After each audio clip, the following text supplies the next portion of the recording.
Gold, trusted gold buyers. మీరు తాకట్టు పెట్టిన బంగారాన్ని విడిపించి ఈ రోజు ఉన్న మార్కెట్ ధరకు కొనబడను. నమస్తే రమగారు. నమస్తే రమగారు, మనం ఫణిదత్తుడి కథ చెప్పుకుంటా ఉన్నాము. సో 3 పిల్లలు పుట్టారు, 2 మగ పిల్లలు, 1 ఆడపిల్ల. తల్లిదండ్రి ఇద్దరు కూడా వెళ్ళిపోయారు పైకి. తర్వాత వీళ్ళు ఎలా పెరిగారు, పెద్దవారు ఎలా అయ్యారు? మగ పిల్లలు ముందు వాళ్ళు కదా, వాళ్ళే చెల్లెల్ని చూసుకునేవాళ్ళు. ఇప్పుడు చిన్నప్పుడే పిల్ల చాలా అందంగా ఉండేది. ఒక 14-15 ఏళ్ళు, 13-14 ఏళ్ళు వచ్చాక పిల్ల పెద్దది కూడా అయిపోయింది. అయితే వీళ్ళకి ఆ వెలి మాత్రం పోలేదు. తల్లిదండ్రులు వెలేశారు కదా చుట్టుపక్కల వాళ్ళు, అదే వేలిలోనే ఉన్నారు. వాళ్ళు ఏ పుణ్యక్షేత్ర ఎవరిళ్లలో ఏ పుణ్యకార్యాలకి వాళ్ళు వెళ్ళాల, విశేషాలకు వెళ్ళాల, పెళ్ళిళ్ళకి వెళ్ళాల. వీళ్ళని ఎప్పుడూ ఎవరిళ్ళకి మొహం తెలియకుండా ఉన్నారు. వాళ్ళు ముగ్గురే ఉండేవాళ్ళు. ఏదో కొంతమంది పనివాళ్ళు ఉన్నారు, శిష్యులు లేరు. అయితే ఏమైంది, వీళ్ళకి అగ్నిమిత్రుడు తాలూకు ఒక ఆయన ఉండేవాడు, అగ్నిమిత్రుడు అని ఒక బ్రాహ్మణ ఆయన చిన్నప్పటి నుంచి స్నేహం. ఆయన ఒక్కడే వీళ్ళింటికి తిరిగేవాడు. వీళ్ళ తండ్రి వయసే, తండ్రి స్నేహితుడే కానీ తాత అని పిలిచేవాడు. ఎందుకంటే వాళ్ళు చాలా పెద్దవాళ్ళు అయ్యాక పుట్టారు పిల్లలు. అదేలేండి. ఆయన మాత్రం వచ్చి ఈ పిల్లల ఆను కనుక్కునేవాడు. కొంచెం కాస్త తండ్రి దగ్గర చదువుకుని ఉన్నారు కాబట్టి స్వాధ్యాయం అదే మళ్ళీ చదువుకోవటం, చెల్లెలకి ఏదైనా శ్లోకాలు చెప్పటం అవి చేసేవాళ్ళు. పిల్ల రోజు పొద్దున్నే చెరువుకి వెళ్ళి నీళ్లు తెచ్చుకునేది, వంట చేసేది, అన్నయ్యలతో పాటు వంట వాళ్ళకి దేవతార్చనకి ఏర్పాట్లు చేసుకునేది, భోజనం చేసేవాళ్ళు, ఏదో పిల్లకి పద్యాలు పాటలు అవి ఇవి నేర్పించేవాళ్ళు. అయితే పిల్ల పెద్దదైంది కదా, వ్యక్తురాలైంది, ఇంకా అందంగా తయారైంది. అసలు ఆ పిల్లని చూస్తే కళ్ళు ఆమె మీద నుంచి కదలవు, అంత అందగత్తె ఆ పితృదత్త. అయితే కొంతకాలానికి ఏమైందట, ఒకనాడు వాళ్ళ అన్నయ్య చెల్లెల్ని గమనించాడు. ఏమిటి ఈ పిల్ల కొద్దిగా తేడాగా ఉంది అని. చూస్తే పిల్ల కొద్దిగా నున్నగా అయ్యి, ఓ 16 ఏళ్ళు వచ్చినాయి, నున్నగా అయ్యింది, కొద్దిగా గర్భాశయం ఎత్తుగా ఉన్నట్టు కనపడుతోంది. ఎందుకు ఈ పిల్ల ఇట్లా ఉంది, దీని నడక బరువుగా ఉందని ఈ పుస్తకాలలో స్త్రీలలో వచ్చే మార్పులు ఏ దశలో ఏం మార్పులు వస్తాయి చూసుకున్నాడు. పిల్ల వ్యక్తురాలైనప్పుడు వచ్చిన మార్పులు కనపడుతుంది తెలుసు. రెండోది స్త్రీ గర్భవతి అయ్యాక వచ్చే మార్పులు అని తెలిసింది. చెల్లెలు గర్భవతి, ఆ పితృదత్త, దానికి తెలీదు. చిన్నపిల్ల, 16 ఏళ్ల పిల్ల, పైగా ప్రపంచం చూసింది కాదు. ఏమనిపించింది, ఇంట్లో ఎవ్వరూ లేరే, చెల్లెల్ని పరాయి వాళ్ళు తలకాయ ఎత్తి చూడరే, ఒక్కసారి వెళ్తుంది పొద్దున్నే తెల్లవారుసామున నీళ్ళకి. చీచి, మా ఇంట్లో ఏదో జరగకూడదు జరిగిపోయిందని తమ్ముడు మీద అనుమానం వచ్చింది అతనికి. ఆ కాలంలోనే చాలా బెంగపెట్టుకుని, ఎంతో శుద్ధ సోత్రీయుడు మా నాన్న, మా ఇంట్లో ఇలాంటి ఒకటి అనర్థం జరిగిపోయిందని ఒక ఉత్తరం రాసి పంచాంగంలో పెట్టి ముగ్గుబుట్ట ఉండే అరలో పెట్టాడు. ముగ్గుండే అరలో పెట్టేసి బయటికి వెళ్ళిపోయాడు.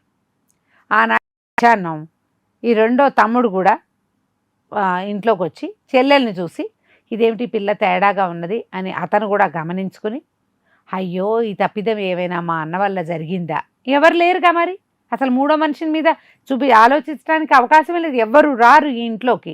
ఉన్న దాదులు ముసలివాళ్ళు, ఆడవాళ్ళు ముసలాళ్ళు ఉన్నారు, పిల్ల బయటికి వెళ్ళదు, రెండో పిచ్చికి ఇంట్లోకి రాదు అని వాళ్ళ మీద వాళ్ళకే రోతొచ్చి అతను కూడా ఒక ఉత్తరం రాసి పెట్టి ఇంట్లో నుంచి వెళ్ళిపోయాడు. ఈ పిల్లకేం తెలుసు, సాయంకాలం అయింది, అన్నలు వాళ్ళ దారిని వాళ్ళు సంధ్యావందనం చేసుకుని పడుకుంటారు. పిల్ల పడుకుని నిద్రపోయింది. రాత్రికి పొద్దున్నే లేచి పూజ ఏదో పనులు అన్నీ ముగించుకుంది, నీళ్లు తెచ్చుకుంది, పనులు ముగించుకుంది. అన్నయ్య అని అన్నయ్య కోసం పిలుస్తోంది. ఏమైనా వాళ్ళు చెప్పాల్సిన పాఠం పద్యాలు చెప్పాలని అన్నయ్యలు పిలుస్తుంటే అన్నయ్య ఎప్పటికీ కనపడలేదు. ఆ గదిలోకి వెళ్ళి అన్నీ వెతికి సామాన్లు అవి ఇవి చేస్తే దాని మీద ఒక ఉత్తరం కనపడింది. ఆ ఉత్తరం చదివేసరికి తెల్లపోయింది. ఇదేమిటి, నేను గర్భవతినా, మా అన్నయ్య ఇల్లు వదిలిపెట్టి వెళ్ళిపోయాడని పిల్ల శోకాలు పెట్టి ఏడుస్తోంది. ఇంతలో దాది ఒకటి బయట నుంచి వస్తుంది. అదేం చేసింది, ముగ్గుబుట్ట కోసం, వాకిట్లో ముగ్గు వేయటం కోసం ఆ ముగ్గుబుట్ట తీసేసరికల్లా పంచాంగం జారిబడి అందులో నుంచి ఉత్తరం కనిపించింది. ఆ ఉత్తరం పుచ్చుకొచ్చి ఈ పితృదత్త చేతిలో పెట్టింది దాది. ఉత్తరం చూస్తే ఆ ఉత్తరంలోనూ కూడా ఇదే ఉంది. లాభో దీపమని ఆ ముసలి వెళ్ళి ముగ్గేసి వచ్చే లోపల పిల్ల ఏడవటం మొదలుపెట్టింది. ఏడుస్తూ ఉంటే మా అన్నయ్యలు ఏమిటో ఇట్లా రాశారు అన్నది. ఆ పితృదత్త దాదంది, విషయం చెప్పు, ఎందుకు వెళ్ళిపోయారు అంటున్నారు, ఏమిటి అంటే, నేనేమిటో గర్భవతిని అంటారు. నేనేం గర్భవతిని, నేనేం చేశాను, నాకు ఈ గర్భవతి అంటే ఏమిటి అని అడిగింది. అడిగేసరికి దాదాపు ఇంత వేషాలు వేస్తున్నావా నువ్వు గర్భవతి అని నాకు ఎన్నడో తెలుసు, కనుక నేను నెల క్రితమే గుర్తుపట్టాను నువ్వు బయట చేరట్లేదు, నున్నగా అయ్యావు, అద్దం చూసుకో, మీ అన్నయ్యలు ఇద్దరు అందుకే ఇంట్లో నుంచి వెళ్ళిపోయారు, నువ్వేదో చేసావు, నువ్వేం చేసావంటే ఏం చేసే గర్భం వస్తుందో కూడా ఆ పిల్లకి తెలియదు, దానికి ఏం ప్రపంచం తెలుసు, మూడో మనుషులు తెలియవు కదా. ఆ పిల్ల ఏడుస్తుంటే దాది కాస్త కేకలేసింది, పిల్ల కురుగుగా ఏడుస్తుంది, ఆహారం తీసుకోలేదు, ఆ అగ్నిమిత్రుడిని కేకేసుకొచ్చింది, ఈ పిల్ల ఏడుస్తోంది చూడు. ఆ 2 ఉత్తరాలు అగ్నిమిత్రుడి చేతిలో పెట్టింది పితృదత్త. ఆయన ఉత్తరాలు చూసి తెల్లబడి ఇదేమిటే అమ్మా అన్నాడు. నాకు కూడా తెలియదు తాత, వాళ్ళు ఏమిటో ఇట్లా రాశారు, దాదేమో నువ్వు గర్భవతివే నాకు ఎప్పుడో తెలుసు అంటోంది, నేను ఎందుకు గర్భవతినయ్యాను అని అడిగేసరికి ఆయన తెల్లబోయాడు. ఇది ఎట్లా జరిగింది ఆలోచించి అమ్మాయి ఏమైనా కలొచ్చిందా నీకు, ఏదైనా విపరీతమైన ఘటన కనపడిద్దా నీ కల్లో చెప్పమన్నాడు. ఆ పిల్ల బాగా ఆలోచించి ఇప్పుడు కాదు చాలా రోజుల క్రితం ఒకనాటి రాత్రి నేను పడుకుంటే ఎవరో ఒక పురుషుడు వచ్చి నా మంచం మీద కూర్చున్నట్టు, అతను నాతో పాటు మంచం మీద పడుకున్నట్టు నాకు కలొచ్చింది. తర్వాత నేను ఎప్పుడూ అలాంటి కలగనలా. తెల్లవారుజామున నేను లేస్తే ఆ పురుషుడు ఉన్నట్టు లేదు నా మంచం మీద. నేను ఆ రోజు నీళ్లు తెచ్చుకోవడానికి వెళ్ళిపోయా. అది తప్ప నాకు ఇంకొకసారి ఎప్పుడు నేను చూడలేదు. ఆ పురుషుడు కూడా మా అన్నయ్యలాగానే ఉన్నాడు, కానీ చాలా దివ్యమైన ఆభరణాలు ధరించి ఉన్నాడు అని చెప్పి అలాంటి కల వచ్చింది. ఈయన బాగా ఆలోచించి ఈ పిల్ల అబద్ధం చెప్పటం లేదని కాసేపు ధ్యానంలో కూర్చుని ఆ పిల్ల తల మీద చేయి పెట్టి నిజం చెప్తోంది, ఆ అమ్మాయికి స్త్రీ పురుష సమాగమం గురించి తెలీదు అని గ్రహించి, అమ్మాయి ఇదేదో దైవదత్తమైనది, నువ్వేం కంగారు పడకు, ఏం పర్వాలేదు, మీ అన్నయ్యలు వార్త తెలుసుకుని వాళ్ళంతటా వాళ్లే వస్తారు, నేను నిన్ను రక్షిస్తానని ఆయన రోజు అంతకుముందు అప్పుడప్పుడు వచ్చేవాడు, ప్రతిరోజు వచ్చి పిల్లని చూసేవాడు. అక్కడి నుంచి మన దాదులకి చెప్పాడు, పిల్లని శ్రద్ధగా గమనించుకోండి, పిల్లని వదిలిపెట్టి ఉండద్దు, ఎవరో ఒకళ్ళు ఇక్కడ ఉండండి అని. ఇంతలో ముందు దాది చూసిందిగా, ఆమె మెల్లిగా వార్త బయటికి వదిలిపెట్టేసి బ్రాహ్మణ్యం అంతా లోకం అంతా చెప్పుకున్నారు. అయ్యో ఏమిటి ఈ అమ్మాయి పితృదత్త ఇట్లా చేసింది, అన్నదమ్ములు ఇద్దరు లేచిపోయారు, ఈ పిల్ల ఏమో ఇట్లాంటిదా, ఇంత అందగత్తే ఇట్లాంటి పని చేసింది, ఎవరో చేశారు, అది చెప్పటం లేదు నిజం అంటే ఇతని అగ్నిదత్తుడు ఏమన్నాడు, అగ్నిమిత్రుడు కాదు, ఇదేదో దైవానుగ్రహం వల్ల జరిగింది, మానవ మాత్రుల వల్ల ఇది జరగలేదు, ఆ పిల్ల అసలు సూర్యం పశ్య. జనం అంతా చెప్పుకున్నారు, కుంతిదేవిలాగా కొడుకుని కట్టుంది, ఆ మంత్రం ఎవరో ఇచ్చారని ఇట్లా నానా మాటలు మాట్లాడుకున్నారు. ఈ వార్త బ్రాహ్మణ లోకం నుంచి ఇక్కడికి వచ్చేసింది, రాజుగారి దగ్గరికి వచ్చింది. రాజు కూడా ఆశ్చర్యపోయాడు, ఇదేమిటి ఎప్పుడూ లేనిది, కన్య గర్భవతి అవటం ఏమిటి. ఆయన అగ్నిమిత్రుడితో కలిసి వాళ్ళ ఇంటికి వెళ్ళాడు. ఆ పిల్లని చూసేసరికి అది ఎట్లా దేవతా స్వరూపం వల్లే ఉంది, చాలా అందగత్తె, పిల్లకి లోకం తెలిసినట్టుగా లేదు. అగ్నిమిత్రుడు చెప్పిన మాట ఆయన నమ్మాడు. కానీ దీని సంగతి కనుక్కుందామని ఏం చేశాడు, ఈ సభలో ఉన్న కవులందరికీ సమస్యగా ఇచ్చాడు, కన్య గర్భము దాల్చే అని. దానికి ఇలా చెప్పమంటే వరడుచి అనే ఒక కవి ఉన్నాడు, ఆయన ఏమన్నాడు, కుంతి కుమారి ఎట్లా గర్భం దాల్చిందో చెప్పాడు. తనని సేవించినందుకు దూర్వాస మహాముని ఇచ్చిన వరంతో కుంతి కుమారి గర్భం దాల్చింది, ఆమెకి కర్ణుడు కలిగాడు అలానే చెప్పాడు ఆయన. కాళిదాసుని పూరించమన్నారు. ఆయన బాగా ఆలోచించి ఒక క్షణం ధ్యానంలోకి వెళ్ళి, ఒక కన్య నీళ్లు తేవటానికి చెరువు గట్టుకు వెళ్తుంది, అక్కడ ఒక నాగ కుమారుడు ఆమెను మోహించి ఆమె ఇంటికొచ్చి నిద్రలో ఆ కుమారుని కలిశాడు, అతని సంతానమే ఇది అని చెప్పాడు. అతని వల్ల కన్య గర్భం దాల్చింది అని. నాగు దేవతా సర్పము, బాలికేమో అమాయకురాలు, రాత్రివేళ జరిగింది, ఒక్కనాడే జరిగింది, కాబట్టి ఇది గర్భం దాల్చి ఉంటుంది. అది వినంగానే ఈయన భోజమహారాజు, కాళిదాసు జ్ఞాని, ఆయన ఇంత కథ ఊహించాడు, కాబట్టి ఇది ఒక నాగకుమారుడి గర్భం అయి ఉంటుంది, అతని వల్ల జరిగింది. కొన్నాళ్ళకి చక్కటి కొడుకు కలిగాడు పితృదత్తకి. ఎంత అందమైన పిల్లవాడో, అసలు భూలోక సౌందర్యం కాదది. రాజుగారు వెళ్ళి కుమారుని కూడా చూసొచ్చాడు. చూసి ఆ పిల్లవాడి సౌందర్యానికి అచ్చెరు ఉంది, ఖచ్చితంగా ఇది నాగకుమారుడి వల్ల కలిగిన సంతానం, అందుకనే ఇతను ఇంత బాగున్నాడని బ్రాహ్మణ లోకం అందరికీ నచ్చజెప్పబోయాడు ఆయన. వీళ్ళని కలుపుకోమని, ఆ అమ్మాయిని జాగ్రత్తగా చూసుకోమంటే మేము ఎవ్వరం కలుపుకోం, ఎవరు మొహాలు చూపించాం, ఆ పిల్ల ఒక్కతే పడుండి. రాజుగారు ఏమన్నాడంటే నెలకి 300 వరహాలు ఈ అమ్మాయికి సంతానానికి తల్లి పోషణ కోసం దేవుడి నుంచి డబ్బు వస్తుంది. ఏమంటారు, రాజభవనం నుంచే ధనం వస్తుంది. అగ్నిమిత్రుడికి పడిపిల్లని సంరక్షించండి. వీడెవడో దేవతా శిశువే కానీ మానవ శిశువు కాదు. ఆయన నమ్మాడు. ఆయన నమ్మిన ఈ బ్రాహ్మణ లోకంతో ఒప్పుకోవాలి. రాజుగారు మా వ్యవహారాల్లోకి అడుగుపెట్టడానికి వీలేదు. కాళిదాసు ఏదో చెప్పాడు, ఆయన చెప్పిన ప్రకారం రాజు నమ్ముతున్నాడు. మేము అసలు కాళిదాసునే గణించాం. ఆయన బ్రాహ్మడే కాదు, ఆయన శ్రోత్రియుడు కాదు. అతన్ని తేవటం వల్లే ఈ అగ్నిశిఖుడు ఇలా వెలిగాడు. లేకపోతే ఈ పిల్లకి 8వ ఏటే పెళ్లి చేసేవాళ్ళం కాదా? మాతో పాటే ఉండుంటే కాళిదాసు వల్ల కదా ఈ కథ అంతా జరిగింది. ఆయన ఇక్కడికి రాకపోయింటే ఇది అసలు జరిగేదే కాదు. కాబట్టి అసలు భోజుడి మాట కూడా వాళ్ళు ఆ బ్రాహ్మణ లోకం గణించలే. కొడుకుని పెట్టుకుని ఉండేది పితృదత్త. పిల్లాడు కూడా పెద్దగా బయటికి వెళ్ళే అవకాశం లేదు. కానీ ఇంట్లోనే వాడు వస్తుతః బలశాలి. ఈ అగ్నిమిత్రుడి సహాయంతో రాజుగారు పంపించే డబ్బుతోటి పిల్లవాడు పెరిగాడు. అయితే ఇలా ఎప్పటికీ సమాజంలో ఎవ్వరూ దగ్గరికి రానివ్వకపోవటము, ఈ ఊళ్ళో ఉండటానికి ఆవిడకి విసుగు పుట్టింది. ఏమనుకుంది, పాటలీపుత్రం వెళ్ళిపోతాం మేము. పాటలీపుత్రంలో మా మేనమామలు ఉన్నారు, దేవదత్త తాలూకు అక్క చెల్లెలు అన్నదమ్ములు ఉన్నారు. మేము పాటలీపుత్రానికి ప్రయాణమై వెళ్ళిపోతాము, ఈ ఊళ్ళో నేను ఉండను అని అనుకున్నది. ఈ నాగుడు వల్ల పుట్టిన కుమారుడికి ఫణిదత్తుడు అని పేరు పెట్టారు. అతనికి 10 సంవత్సరాల వయసు వచ్చింది ఇక్కడ ఉండగానే. ధారానగరంలోనే 10 ఏళ్ల వయసు వచ్చింది. అప్పటికే బాగా సాముగరుడీలు అవి నేర్చుకున్నాడు. ఈ నదీ తీరంలో చక్కగా ప్రాక్టీస్ చేసేవాడు. ఇక్కడ ఉన్న వాళ్ళు ఏంటంటే బ్రాహ్మణ సమాజం రానివి కానీ మిగిలిన సమాజంలో వెళ్ళలేదు కదా. తర్వాత అతను ఎక్సర్సైజ్లు అవి చేసుకోవడానికి జిమ్లు అవి ఉండేవి. ఆ కాలంలో సాముగరుడీలు చేయటానికి ఉండేవి కార్ఖానాలు. అక్కడికి వెళ్ళి అవన్నీ చేస్తూ పిల్లాడు బలశాలిగా ఎదిగాడు. కుమారుణ్ణి తీసుకుని రాజుగారు ఇంతకాలం పంపించి నెలకు 300 వస్తుంటే అంత డబ్బు ఏం ఖర్చు అవుతుంది తల్లి కొడుక్కి? బోల్డంత ధనం ఉంది ఆవిడికి. ఆ డబ్బు పుచ్చుకొని పాటలీపుత్రానికి బయలుదేరింది. ఈ పాటలీపుత్రానికి బయలుదేరటానికి ముందు ఇక్కడ ఒక విశేషమైన సంఘటన ఒకటి జరిగింది. ఈ పితృదత్త చాలా అందగత్తె. ఆవిడ అందమైందని చెప్పుకున్నాం కదా.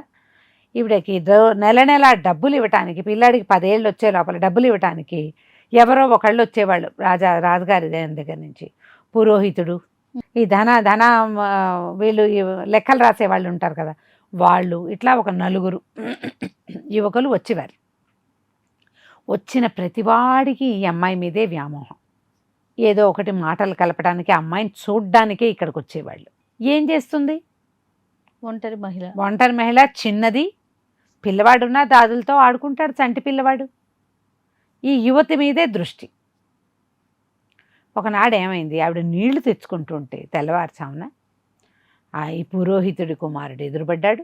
పురోహితుడు, నేను నీకు ఇన్నిసార్లు మీ ఇంటికి వచ్చాను, నీ మీద ప్రీతితోటే వచ్చాను, నాకు ఒక అవకాశం ఇవ్వమన్నాడు. ఏం చెయ్యాలి, ఎట్లా తప్పించుకోవాలో తెలియలే. సరే, తెల్లవారుజామున ఈ రాత్రి 10 గంటలు అయ్యాక రమ్మంది. 10 అడుగులు వేయంగానే కోశాధికారి వచ్చాడు, రమ్మంది. వర్తకుడు వచ్చాడు, రమ్మంది. అక్కడి నుంచి వీడు దండనాయకుడు వచ్చాడు. వీళ్ళ 3 దగ్గర దండనాయకుడు వినున్నాడు, ఈవిడ మహాద్భుత సౌందర్యవతి అని. ఆ తెల్లవారుజామున అమ్మాయిని చూడడానికి వచ్చి వాళ్ళ ఇంటి దగ్గరే పట్టుకున్నాడు. నీకు రాజుగారి బొక్కస నుంచి డబ్బు వస్తుంది, నీకు రక్షణ కూడా కావాలి, ఆ రక్షణ నేను ఇస్తాను, నాకు అవకాశం ఇవ్వమని.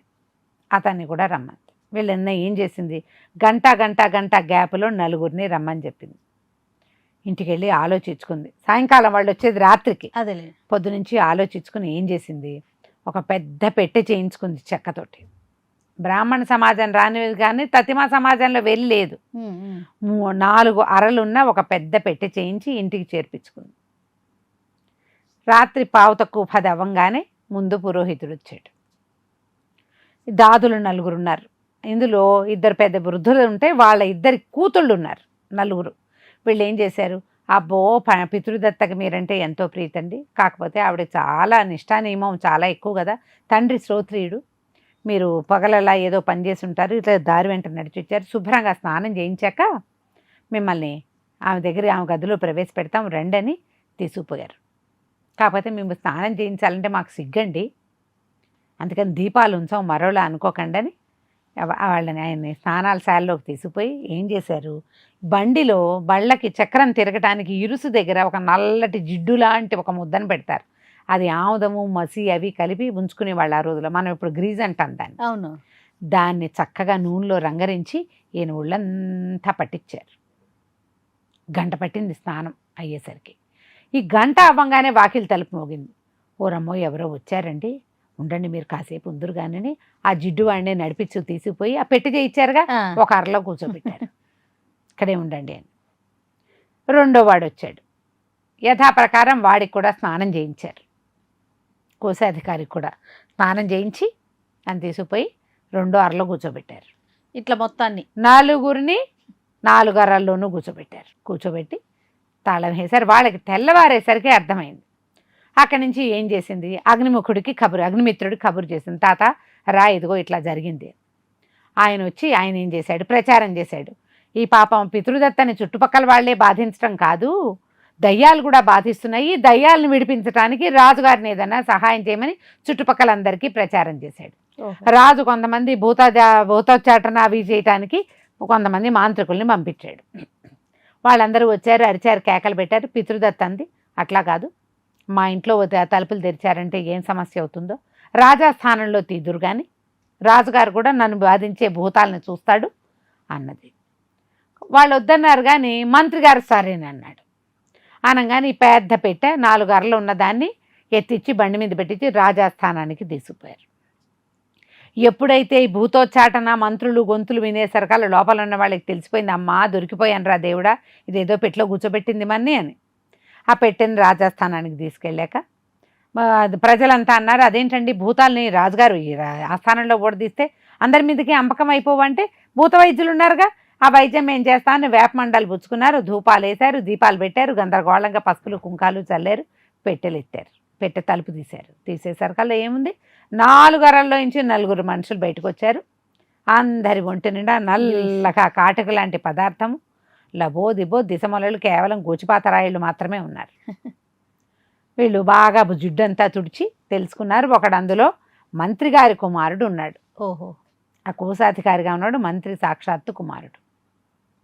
వీళ్ళకి ఏం శిక్ష చేయాలి, ఒక పరాయి స్త్రీ బ్రాహ్మణ యువతి, అందున తల్లి, ఆమె మీద వెలుంది, కన్యగా తల్లి అయిందన్న ఒక అపప్రథ ఉంది.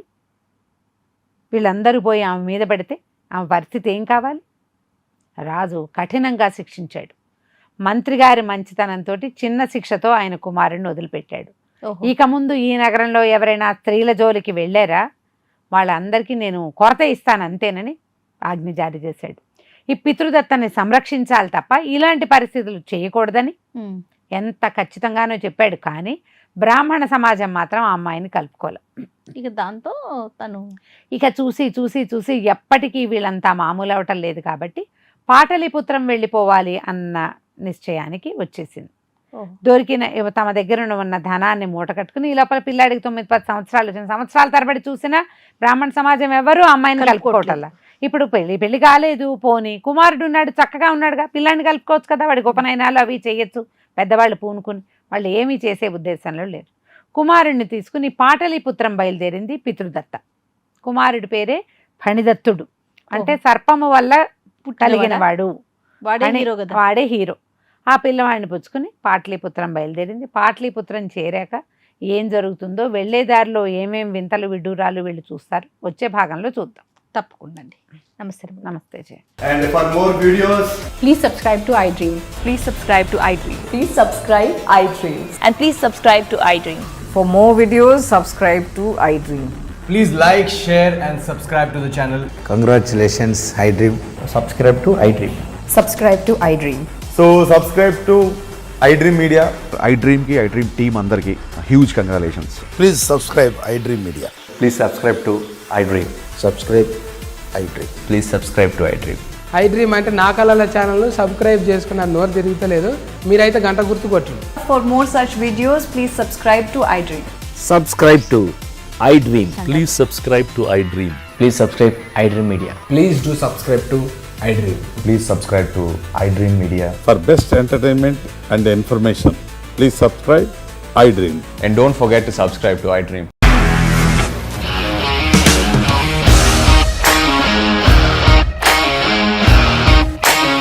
ఇండస్ట్రీలో కమిట్మెంట్ ఇష్యూస్ వస్తే నీకు కూడా వచ్చినట్టు మార్నింగ్ తీసుకెళ్ళాడంటే కొట్టి పడేశాడు.